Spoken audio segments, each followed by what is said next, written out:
Party మారుతున్నారనే వార్తలను station Ghanpur MLA Kadiyam Srihari తీవ్రంగా ఖండించారు. అవన్నీ అబద్ధాలని కొట్టిపారేశారు. ఇక వార్తలు రాసే ముందు కనీసం తెలుసుకోవాలి కదా అని మీడియా ప్రతినిధులను సున్నితంగా హెచ్చరించారు.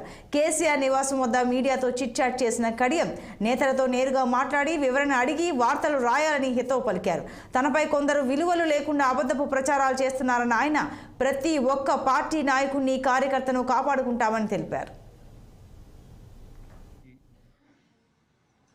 ఒక మాటలో చెప్పాలంటే మోసానికి పెట్టింది పేరు.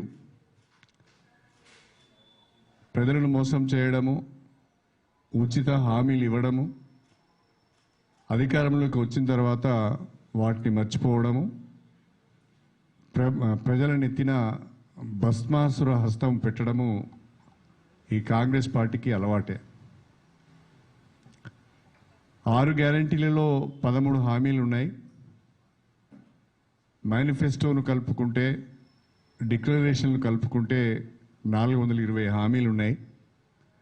ఇప్పటి వరకు 4 హామీలు మాత్రం నెరవేర్చారు.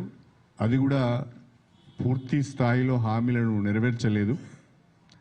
నిబంధనల పేరిట తగ్గించి లబ్ధిదారుల సంఖ్యను కుదించి హామీలను అమలు చేసే ప్రయత్నం చేస్తున్నారు. దీన్ని ప్రజలు గమనించాలని చెప్పి నేను కోరుతున్నాను.